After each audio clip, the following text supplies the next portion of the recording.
頭のいい人が話す前に考えていること。話す前にこれを考えればよかったんです。この本を読むと、誰でも頭のいい人になれる。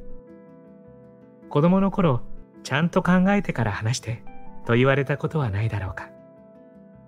もしくは上司にちゃんと考えたと言われたり、部下の話を聞いて、こいつちゃんと考えたかと思ったりしたことはないだろうか。では、ちゃんと考えるのちゃんととは具体的にどういうことか教わったこと、教えたことはあるだろうか。ちゃんと考えてと言われたことがある人は思い出してみてほしい。あの時あなたは何も考えていなかっただろうか。そんなわけはない。自分なりに考えていたはずだ。一説によると人間は1日に1万回ほど思考している。今これを読んでいるあなたも紛れもなくいろんなことを考えているはずだ。人間みんな考えている。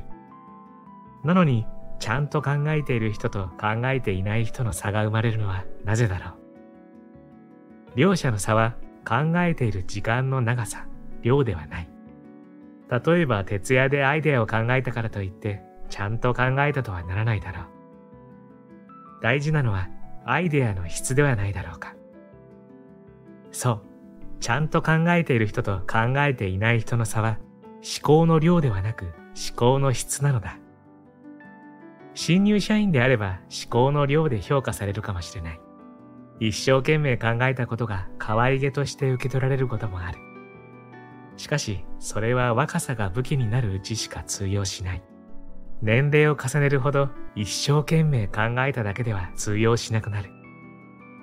また今後は量で評価される思考は AI に簡単に代替されてしまうだろう。誰もが量ではなく質で勝負しなければいけない時がやってくる。量がいずれ質に変わるという人もいるが、残念ながら思考は勝手には質に転化しない。なんとなく考えただけではいつまで経ってもちゃんと考えたことにならないからだ。なんとなく考えたことをあるタイミングで良質な思考に転化させる必要がある。そのタイミングが人に話す前だ。本書は頭のいい人が話す前に何をどうちゃんと考えているのかを明確にすることで、誰もが思考の質を高め、頭のいい人になれることを目指して書かれた。テーマは知性とコミュニケーション。ちゃんと考えたと言われたことのある人は考えていないのではない。思考の質を高めるコツを知らないだけだ。話す前に少し注意力を働かせるだけで思考の質を高めることができる。87×18 は、紙と鉛筆があればこの計算ができない人はあまりいない。小学校で筆算のやり方を習うからだ。ちゃんと考えて話すも、やり方さえ教われば誰でも使えて一生役に立つ。ただそのためには少し立ち止まって考える必要がある。先ほどの計算で紙と鉛筆を用意しないといけないように。本書でお伝えするのは誰も教えてくれなかった知性とコミュニケーションの黄金法則だ。この法則を手に入れれば誰でも思考の質を高め、知性と信頼を同時に獲得できる。考えていない人間はいない。あなたは本来考える力がある。必要なのは話す前に立ち止まる勇気だ。もう22年も前のこと。世界最大規模の会計事務所であるデロイト。その傘下の経営コンサルティング会社に入社して8ヶ月。私は帝国ホテルの会議室でクライアント先の社長にこう言われました。足立さん、大丈夫？これはコンサル失格を意味する言葉です。コンサルタントは企業経営者などの相談に乗り、一緒に課題の解決を目指す仕事です。しかし私はクライアントが不安になるような振る舞いしかできず、相談に乗る立場なのに逆に心配させてしまった。コンサルタントとして失格です。このコンサル失格の言葉をいただいてから私の人生は変わりました。コンサルティング会社に就職と聞くと、もともと頭が良くてコミュニケーション能力も高かったんでしょと思われるかもしれませんが、私は決して頭が良かったわけでも、コミュニケーション能力が高かったわけでもありません。実際中高での勉強は全くダメで、成績は常に最下位レベル。浪人までしてかろうじて大学に滑り込みましたが、そこでも頭のいい人たちには全くかなわず、夢だった研究者の道も諦めざるを得ませんでした。コミュニケーションに至っては勉強以上に大の苦手で口下手な人間でした。大学の研究発表の1週間前からどう話そうと考え始めたら、緊張して夜も眠れなくなるほどひどいものでした。頭も良くない、コミュニケーションもダメ、その上研究者の夢を諦め、恥ずかしながら奨学金を返すために少し給料が高いというだけの理由で就職したのがコンサルティング会社です。しかもコンサルティング会社に就職できたのも、当時私がたまたまプログラミングができたおかげでシステムコンサルタントの大量採用に引っかかっただけです。コンサルタントという仕事は企業の相談役です。社長の悩みを聞き、企業の問題を一緒に解決していく知性とコミュニケーション能力が必要とされる職業です。ですから会社に入って私は非常に苦労しました。生まれて初めて自発的に真面目に勉強したと言っても良いかもしれません。真剣に研修を受け、本も大量に読みました。そして入社して8ヶ月、冒頭の言葉です。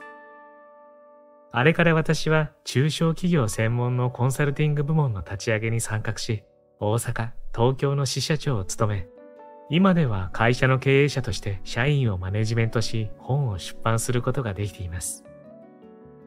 頭が良いわけでもなく、コミュニケーション能力も高くなかった私がなぜこうなれたのか。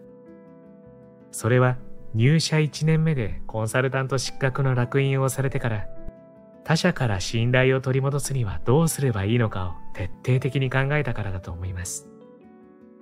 会社の大きさを問わず、企業の長は皆覚悟を背負っています。一筋縄ではいかない癖の強い人たちもたくさんいました。私はコンサルタントとして入社1年目からその道30年を超える企業の社長たちに信頼してもらわなければいけませんでした。入社1年目の若造がどうやってその道30年を超える社長から信頼を得ていったのかについては本書でおいおい話していきますが、学歴も会社名も著名な学者の経営論も通用しない相手に、馬鹿にされず勉強ができるだけのいけすかないやつではなく、一緒にビジネスをしようと思える人と認識され、信頼されるには、話す前にちゃんと考えるということが欠かせませんでした。結果は話す前に決まっている。プレゼンにしろ、商談にしろ、上司への報告にしろ、はたまたプロポーズでさえ。これが私が新卒でコンサルティング会社に就職し12年、その後会社を10年経営してきてたどり着いた結論です。この22年間で3000社もの企業の社長と頭のいい優秀なコンサルタントの先輩や上司から得た知見を誰でもどの業種でもどの時代でも通用する形にまとめたのが本書、頭のいい人が話す前に考えていることです。コンサル22年で得た知見を一冊にまとめる際に意識したのは、頭のいい人が話す前に考えていることをそのまま羅列しないということです。タイトル通り頭のいい人が話す前に考えていることを書き綴るだけで本としては成立します。しかし、ただ頭がいい人が話す前に考えていることを知るだけでは意味がないことにある時気づいたのです。例えば、トークが上手い人の話し方を知っただけでトークが上手くなるわけではありません。トークが上手い人ってこういう話し方するよねと言えるかもしれませんが、実際に話せるかどうかは別の話です。同じように頭のいい人が考えていることを知っただけでは考え方を身につけたことになりません。そこで本書は読者が頭のいい人たちの知見を身につけ、一気に頭のいい人になるように設計、プログラミングしました。つまり本書は頭のいい人が考えていることを要約したものではなく、頭のいい人になるためのプログラムなのです。さて、私がコンサルティング会社に就職してちゃんと考えるという思考力を得たことで、仕事で成果を上げられるようになっただけでなく、副次的に大きく変化したことが2つあります。それは、話し方で悩むことがなくなった。人間関係の摩擦が最小限になったということです。結局、どれだけ話し方が上手くなっても自分の言葉で話せないと人の心を動かすことはできません。私は話し方に関してはその人らしい話し方があると思っています。話す前の考え方を変えれば自然とその人に合った話し方で自分の言葉で話すことができます。自分の言葉で話せるようになると話し方で悩むことがなくなりました。ちゃんと考えられると何を話すべきかがはっきりするので、大学時代の発表会の前のように眠れなくなることもなくなったのです。また人間は感情的な生き物です。話す前にちゃんと考えることで言わなくてもいいことを言ってしまうことがなくなりました。これだけでも人間関係がだいぶ楽になります。人間関係の摩擦が減ることで自分のやりたいことや家族などの大切なものに時間を割けるようになったのは言うまでもありません。コミュニケーションに苦手意識がある人こそ話し方を変えるのではなく、このちゃんと考えるということに意識を向けてみてほしいと思います。では早速始めましょう。まず、あなたが話す前にどれだけ考えているかを測る問題です。問題。この青の服と白の服、どっちがいいと思う？デートで買い物中、相手からこう聞かれたら、あなたはどう答えますか？青か白、素直に答えますか？いやいや、これでどれだけ考えてるかなんてわかるの？と思った人は、ぜひ続きを読んでいただければ幸いです。こんにちは。ハピケンことハッピー研究所の翔です。今回は、頭のいい人が話す前に考えていることという本をご紹介します。話すことの重要性は皆さん分かっていることですよね。だから会話術とか話し方のハウトゥー本も多く出ているのですが、それを読むだけでコミュニケーションがうまくいけばいいのですが、実際はそんなことはないのですよね。仕事でもプライベートでもそういった表面上のテクニックでは相手の心を動かすことはできないんです。でも大丈夫。話す前にちゃんと考えることで相手に自分の思いを届け素敵な関係性を築けるんですって。著者は足立優也さん。デロイトで12年間コンサルティングに従事され、1000社以上の企業に訪問し、8000人以上のビジネスパーソンと共に仕事をされてきた足立さん。現在は独立され、コンサル、メディア運営支援、執筆など様々な活動をされております。そんな足立さんが思考の質を高めて人の心を動かすための考え方、誰でも頭のいい人になれる方法を教えてくれるのが本書なんです。本動画では本書のこの雰囲気をほんの少しだけご紹介したいと思いますので、ぜひ最後までご覧になってくださいね。そして今回も幸せのダイヤモンド探しがございます。このハッピーダイヤモンドを動画のどこかに5つ置いておきましたので、見つけてみてくださいね。見つけたら小さな幸せゲットですからね。それでは続きをどうぞ。ハッピー研究所では幸せになるためのいろいろなノウハウをご紹介しています。チャンネル登録して一緒にハッピーを作っていきましょう。知性と信頼を同時にもたらす7つの黄金法則。なぜコンサルは入社1年目でもその道30年の社長にアドバイスできるのか。先ほどお話ししたように、私は22年前、お客さんが不安になるような振る舞いしかできず、コンサルタント失格の言葉をもらいました。この日から必死でクライアントの信用を取り戻す方法を探りました。お客さんにどのように話をし、どのように振る舞えばよいのか。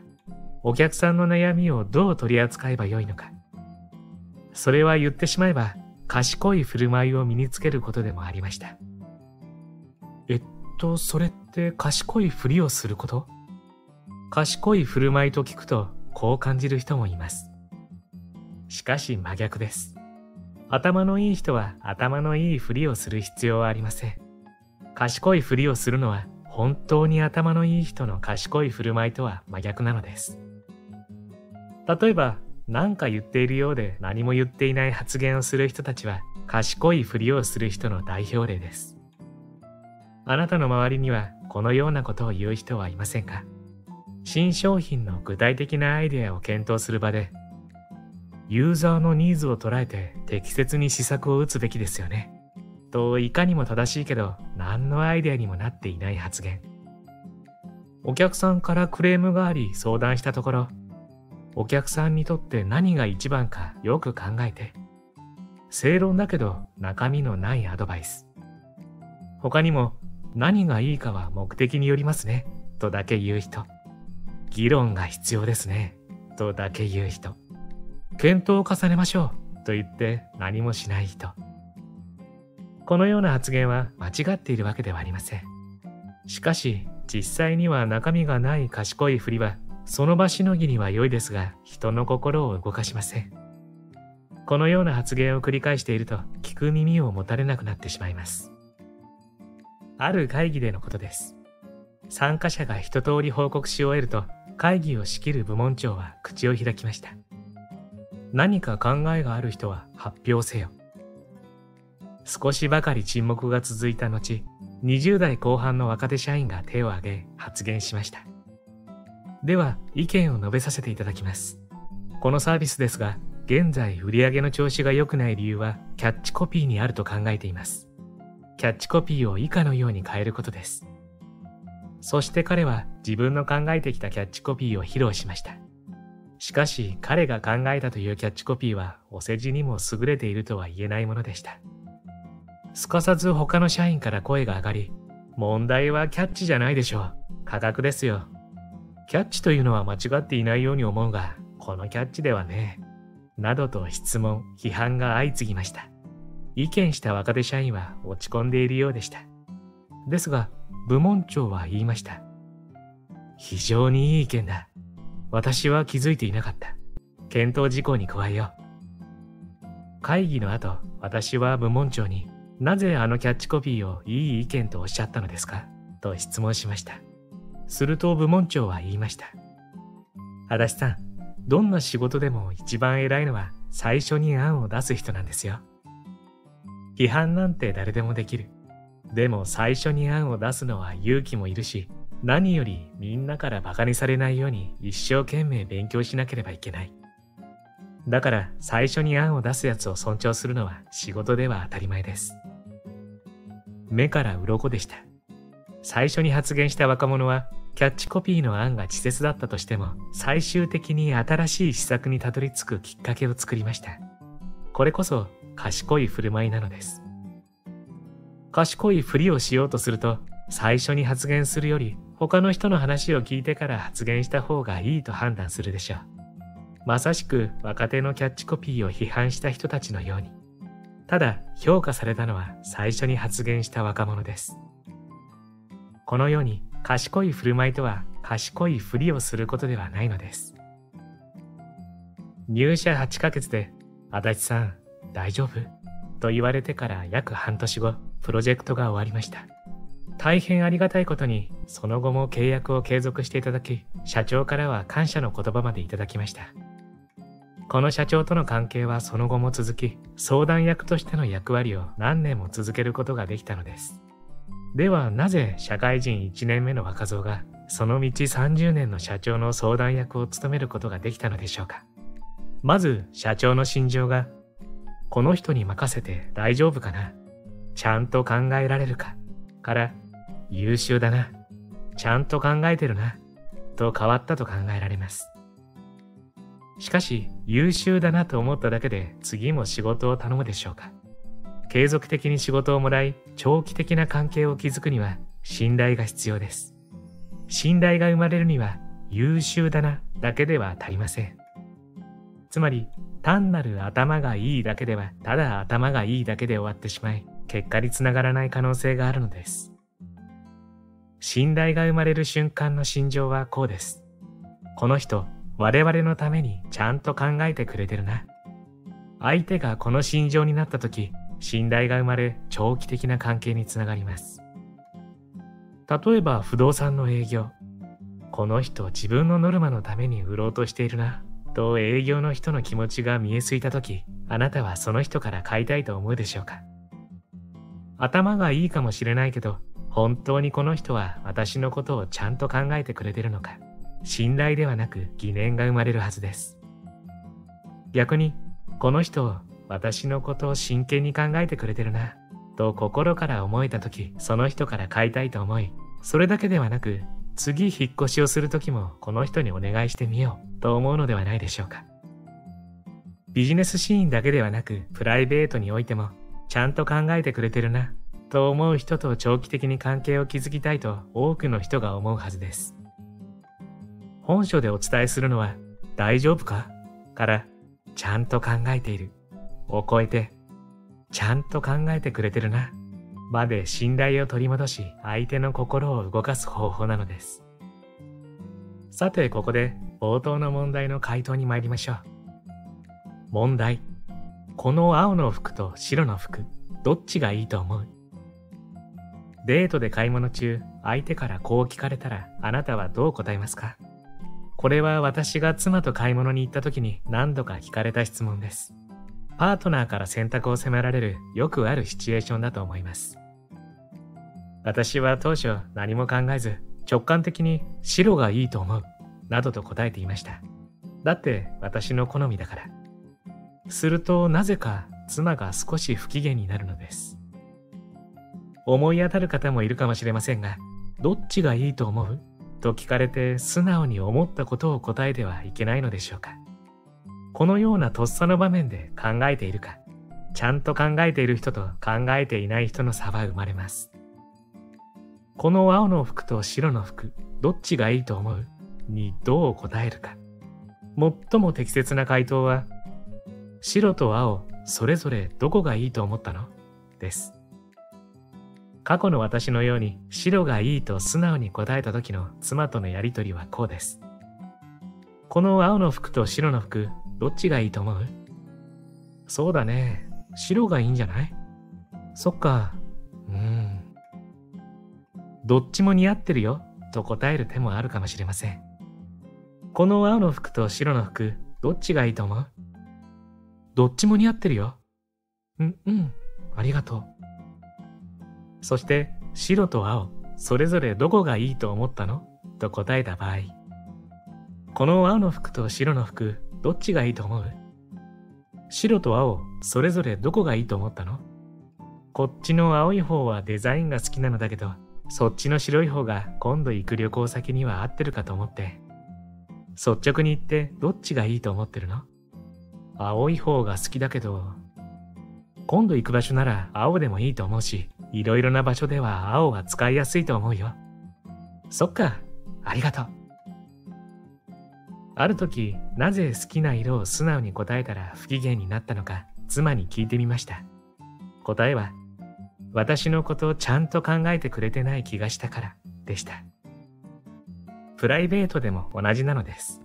友人関係でも恋人関係でも、この人私のことをちゃんと考えてくれているという心情になった時、また話したいと思うはずです。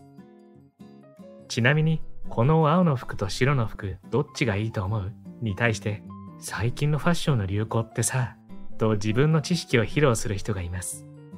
皆さん、もうお分かりですね。これこそ賢いふりです。黄金法則。人はちゃんと考えてくれてる人を信頼する。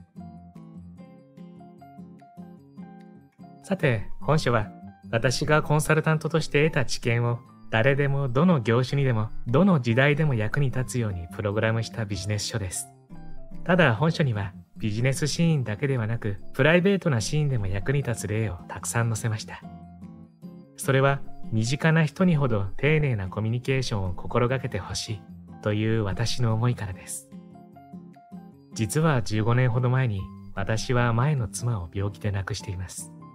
当時コンサルタントとして最も忙しかった時期でコミュニケーションを密にとっていたとは言い難い状況でした。それは今でも後悔していることの一つです。本当に頭のいい人とは大切な人を大切にできる人だと思います。経営者でもそういう人こそ周りから慕われていました。